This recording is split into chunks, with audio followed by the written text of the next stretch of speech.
Neste vídeo, exploraremos a fascinante vida de São Barnabé, também conhecido como Filho da Consolação, um apóstolo que deixou um legado duradouro. Descubra como ele impactou a comunidade cristã nascente e como suas ações exemplares de generosidade e fé continuam a inspirar até os dias de hoje.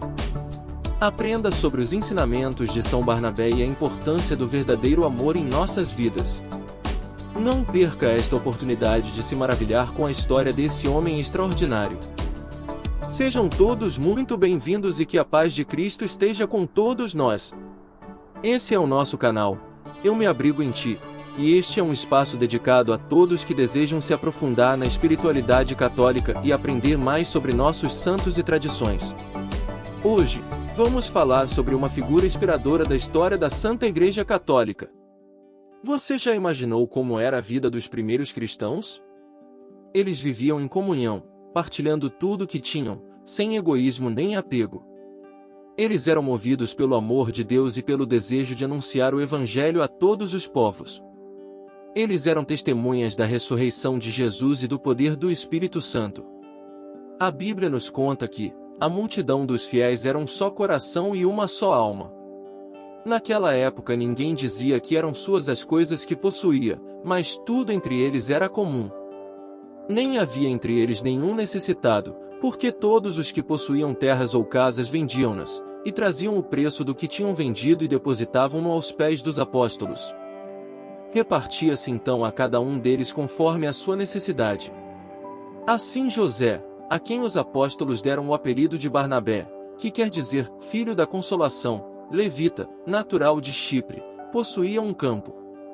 Vendeu-o e trouxe o valor dele e depositou aos pés dos apóstolos, Atos 4, 32-37. Barnabé foi um dos primeiros discípulos de Jesus, enviado por ele em missão para anunciar o reino de Deus. Ele se destacou por sua generosidade, sua fé e sua coragem. Ele foi um dos primeiros a defender a doutrina da Trindade contra os hereges que negavam a divindade de Jesus. Ele foi o primeiro a reconhecer os 27 livros do Novo Testamento como inspirados por Deus. Ele foi o autor do Credo de Nicéia, a profissão de fé mais importante da história do cristianismo. Barnabé encontra-se entre as pessoas mais influentes da primeira comunidade cristã nascente, tanto que, embora não fizesse parte dos 12, era chamado apóstolo. Barnabé, considerado um homem virtuoso repleto de Espírito Santo e de fé, foi enviado para Antioquia da Síria, de onde chegavam notícias de numerosas conversões. Uma vez constatado que muitos acreditavam nele, Barnabé se alegra e exorta todos a perseverarem com um coração resoluto no Senhor. Foi o primeiro a acolher Paulo, após a sua conversão na estrada de Damasco, que chegará a Jerusalém para encontrar os apóstolos. Enquanto muitos desconfiavam daquele Saulo, que perseguia os cristãos, Barnabé o acolheu e o inseriu na comunidade. Assim, pediu a ajuda de Paulo no seu serviço à nova comunidade de fiéis. Logo, mais uma vez, Barnabé intervém na vida de Paulo, encorajando-o na sua missão como apóstolo dos gentios. Os dois permanecem em Antioquia, durante um ano, instruindo muitos. Precisamente ali, pela primeira vez, os discípulos foram chamados cristãos. Depois da pregação em Antioquia, Barnabé e Paulo partem para uma nova missão em Chipre. Com eles estava também João, chamado Marcos, o evangelista, primo de Barnabé. A etapa sucessiva era Panfilha, de onde João decide voltar para Jerusalém. Ao invés, Barnabé e Paulo prosseguem para Pisídia, Licaonia, Listra e Derbe, mas, depois, voltam para Antioquia da Síria, detendo-se também em Perge e Atália. No entanto, as conversões dos pagãos, cada vez mais numerosas, começam a suscitar divergências sobre a necessidade ou não da circuncisão. Por isso, por volta do ano 49, Barnabé e Paulo voltaram a Jerusalém para resolver este problema com os apóstolos.